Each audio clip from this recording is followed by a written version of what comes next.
आप सभी को जय मसीह की। आज परमेश्वर के वचन में आप सभी का स्वागत है।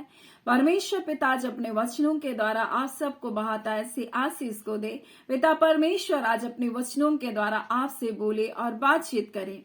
आज हम परमेश्वर के वचन से सीखेंगे, सिर्फ सोचते ही ना रहें परंतु कार्य करें। आज कई बार लोग बहुत सोचते हैं परंतु कार्य नहीं करते और अपने जीवन के लिए बहुत तरह से बहुत बातों को सोचते रहते हैं, लेकिन कभी भी वो किसी भी कार्य को नहीं करते।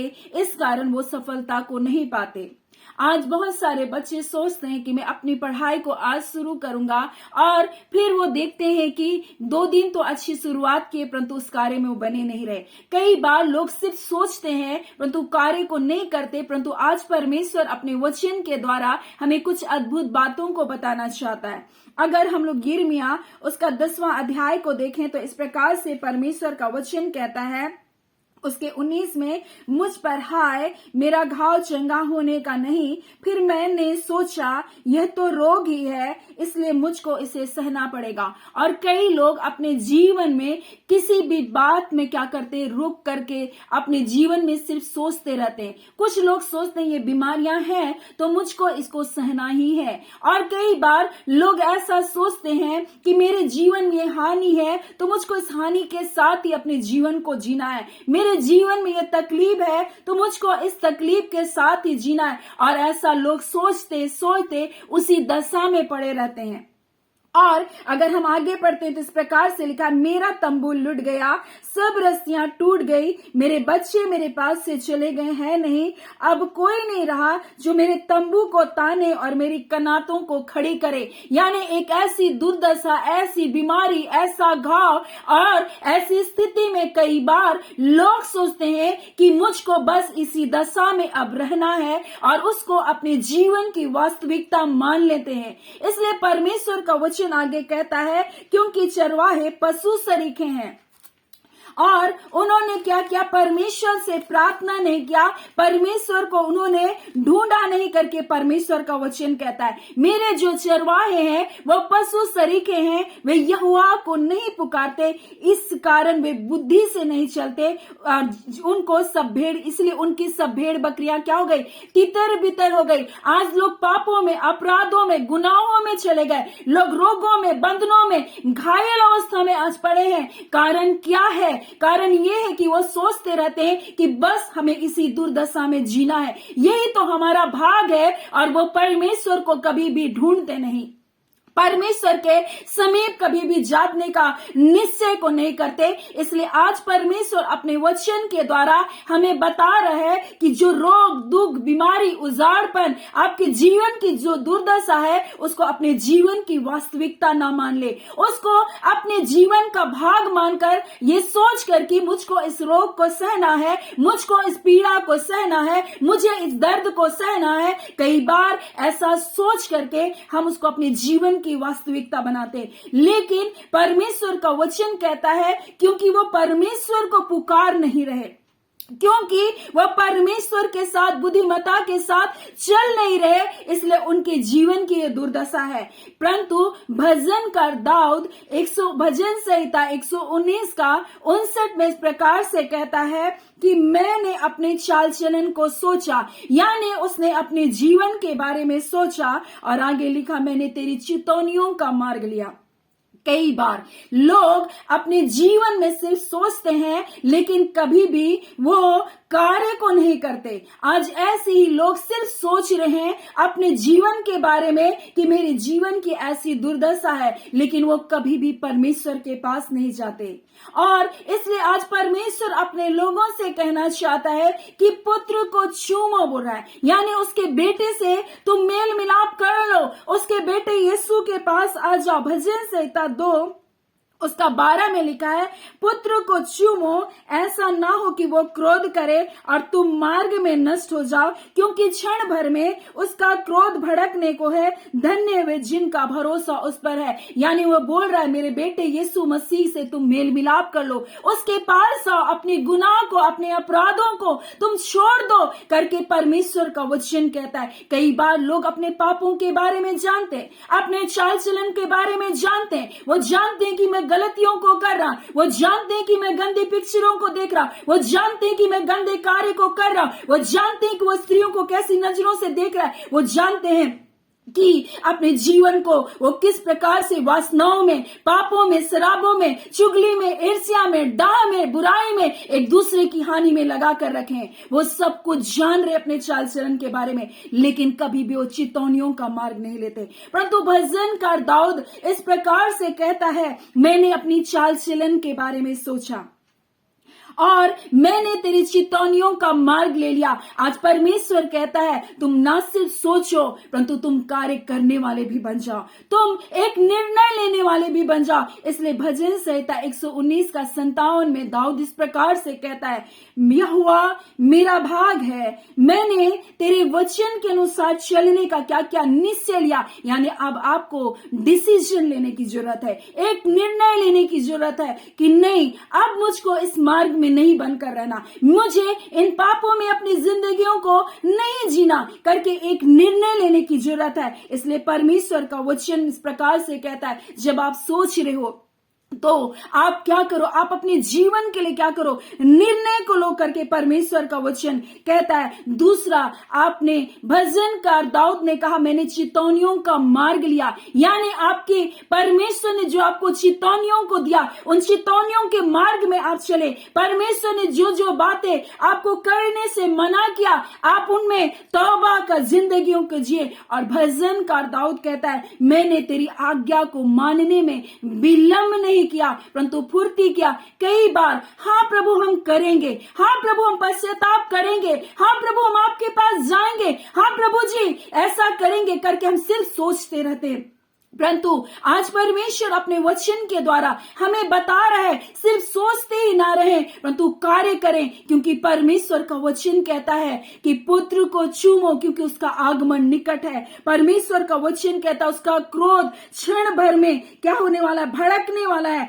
ऐसा ना हो कि उसके क्रोध में तुम क्या हो जाओ, नष्ट हो जाओ, और तुम मार्ग में ही, इस संसारिक जीवन में ही तुम क्या हो जाओ, नष्ट हो जाओ। इसलिए परमेश्वर आज अपने वचन के द्वारा हमें एक चेतावनी को दे रहा है, हमें आह्वान को कर रहा है, सिर्फ अपने जीवन के बारे में सोचते ना रहे। कई बार लोग अपने जीवन में सिर्फ सोचते हैं परंतु वो किसी भी निर्णय को नहीं लेते, कभी भी किसी डिसीजन तक नहीं पहुंचते और वो सोचते रहते, इसलिए उनके जीवन में वो बातें क्या हो जाती है, चली जाती है। परंतु भजनकार दाऊद बोलता है, मैंने अपने चाल चलन के बारे में सोचा और मैंने तेरी चेतावनियों का मार्ग लिया। मैंने निश्चय कर लिया तुझे मनाने का, मैंने तेरे वचन पर चलने का निश्चय कर लिया। मैंने तेरी आज्ञाओं को मानने के लिए विलंब नहीं किया परंतु मैंने फुर्ती की और मैंने पूरे मन से परमेश्वर को क्या क्या मनाया। आज हमें पूरे मन से परमेश्वर को मनाना है, उसके पास जाना है, अपने जिंदगियों के गुनाहों को, अपनी गलतियों को, अपने अपराधों को परमेश्वर के पास मानना है और कहना, प्रभु आज के बाद प्रभु, हाँ पिता, मैं आपकी इच्छा के अनुसार अपने जीवन को जीऊंगा, मैं आपकी इच्छा के अनुसार अपने जीवन को जीऊंगी। परमेश्वर वो पुराने विचारों में नहीं, उन पुराने पापों में नहीं, उन पुराने गुनाहों में नहीं प्रभु, परंतु आपके मार्गों में चलूंगे। बहुत हुआ जो आपने पिछली जिंदगियों में जिया, परंतु परमेश्वर आज एक मौका आपके सामने रख रहा है कि आप पुत्र के साथ मेल मिलाप करें, क्योंकि परमेश्वर का वचन कहता है, पुत्र को चूमो, कहीं ऐसा ना हो कि उसका क्रोध भड़क जाए। और उसका क्रोध भड़कने पर है, जब वो आएगा तो क्या करेगा, वो क्या करेगा, परमेश्वर अपने प्रिय लोगों को क्या करेगा, लेकर जाएगा।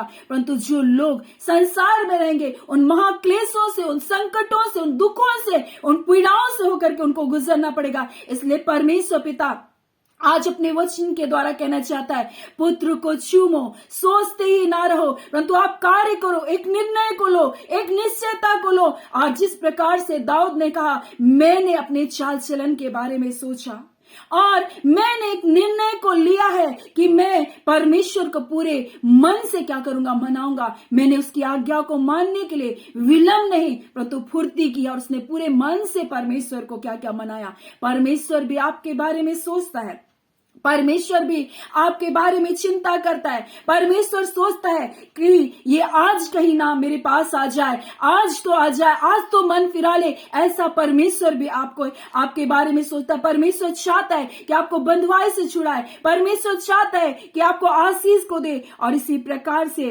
परमेश्वर का वचन कहता है, जो हमको मिलता है यिर्मयाह उसका 3 अध्याय में और उसके 7 में इस प्रकार से लिखा है, तब मैंने सोचा जब वे सब काम कर चुके तब मेरी ओर फिरेंगे, परंतु वह ना फिरी और उनका विश्वासघाती बहन यहूदा ने यह देखा। और यहाँ इस प्रकार से लिखा है, परमेश्वर इजराइल और यहूदा के प्रस्ताव के विषय में बता रहा है। परमेश्वर सोच रहा है, ये गलती की, इसके बाद तो मेरे पास आ जाए, ये गुनाह किया, इसके बाद तो मेरे पास आ जाए। लेकिन लोग आज अपने पापों में बने हैं, वो अपने पापों को छोड़ना नहीं चाहते, अपने चाल चलन के बारे में सोच नहीं रहे, और कई बार लोग सोच भी रहे हैं लेकिन वो कभी भी निर्णय को नहीं लेकर आ रहे। लेकिन परमेश्वर कहता है, मैं तुम्हारे बारे में सोचता हूं, मैं सोचता हूं कि तुम कब मेरे पास आओगे, मैं सोचता हूं कि मैं कैसे तुम्हारे लड़कों को गिनकर ये मनभावना, ये स्वर्गीय देश दूं, मैं सोचता हूं कि मैं तुम्हारे जीवन को बहाल करूं, मैं सोचता हूं कि मैं तुम्हारी बीमारियों को चंगा करूं,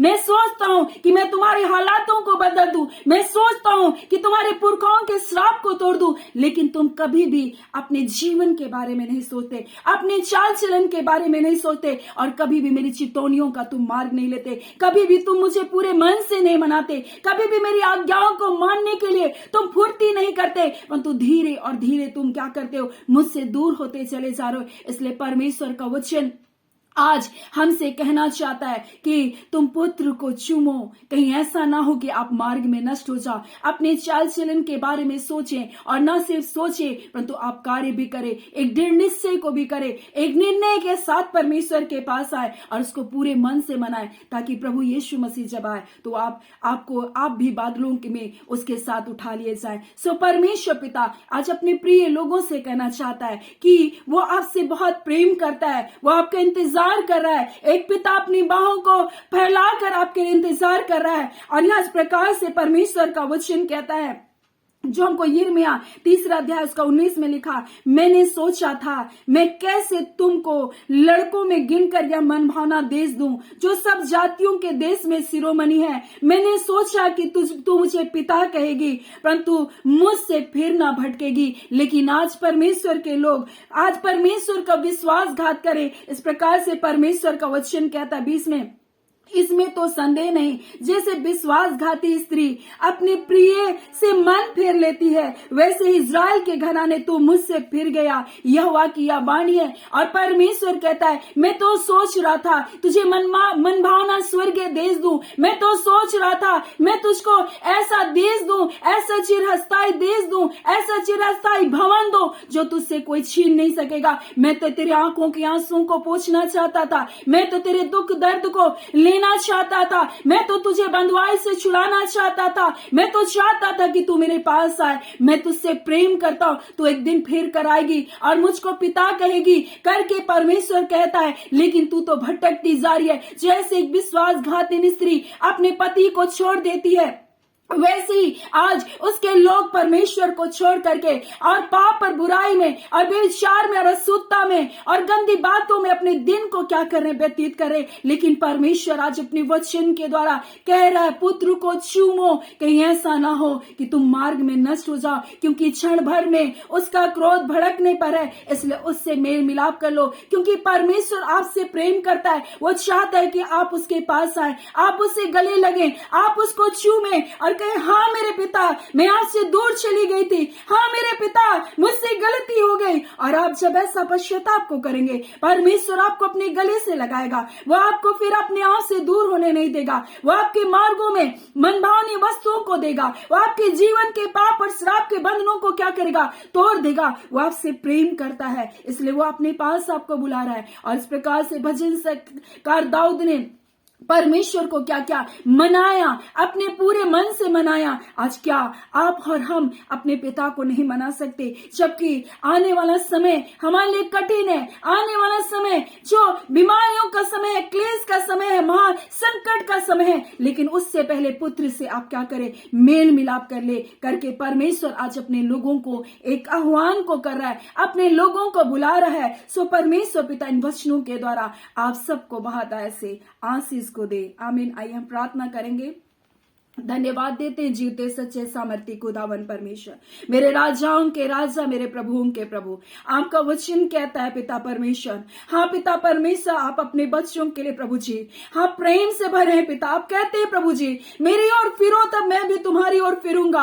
हाँ पिता, अपने अपराधों को मान लो और मैं तुमको अपना लूंगा, अपने गुनाहों से तुम तौबा कर लो। हाँ मैं तुम्हारा पिता हूं करके प्रभु जी आप अपने लोगों के लिए पिता पीड़ित है। आप नहीं चाहते एक भी नाश हो, आप नहीं चाहते परमेश्वर कोई भी नरक की आग में जाए। इसलिए खुदावन आपने अपने इकलौते बेटे यीशु मसीह को दिया, उसने हमारे लिए लहू को बहाया, उस एक एक कतरे लहू के द्वारा आज आपके बच्चों के पाप और अपराध और गुनाहों को क्षमा कर। ऐ खुदावन जो तेरे सन्मुख अपने पापों को मान रहे, एक तौबा का जिंदगी को जीने का निश्चय कर रहे, आपको मनाने का निश्चय करें, आपकी चितौनियों पर चलने का निश्चय करें। ऐ खुदावन हाँ पिता, आपकी आज्ञाओं को मानने के लिए ओ पिता ये कह रहे हैं अब मैं विलंब नहीं करूंगा परंतु पूर्ति करूंगा। ऐसा कहने वालों के जीवन में प्रभु अपनी शांति को दीजिए, क्षमा का आश्वासन को दे दीजिए। वो क्षमा का आश्वासन जो शांति है प्रभु जी, और पाप की क्षमा परमेश्वर पिता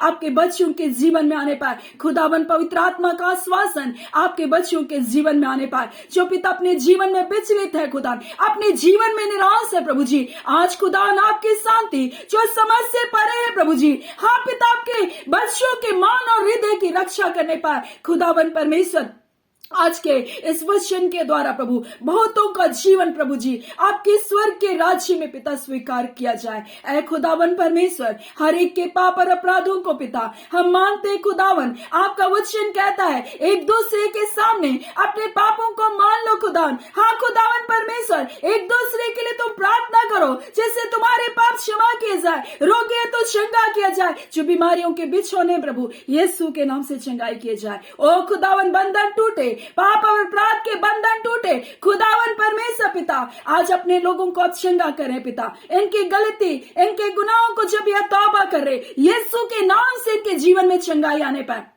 प्यारे पिता आप अपने लोगों को छू रहे पिता, हर पाप और श्राप के बंधन टूटे। आप अपने लोगों को जय और छुटकारे को देने के लिए पिता आपका धन्यवाद। तमाम अंधकार के कार्य, जादू टोने की तमाम शक्तियों जो उनके जीवनों को बांध कर रखी है आज हम यीशु के नाम से तोड़ते हैं। खुदावन अपने लोगों को ब्लेस करने के लिए, आशीष देने के लिए, छुटकारा देने के लिए, उद्धार करने के लिए, पापों को क्षमा करने के लिए पिता आपका धन्यवाद। प्रार्थना आपके बेटे यीशु के नाम से मांगते, दया सुने अनुग्रह से ग्रहण कर लीजिएगा। आमीन। परमेश्वर पिता आप सबको बहुत ऐसे आशीष को दे। आमीन।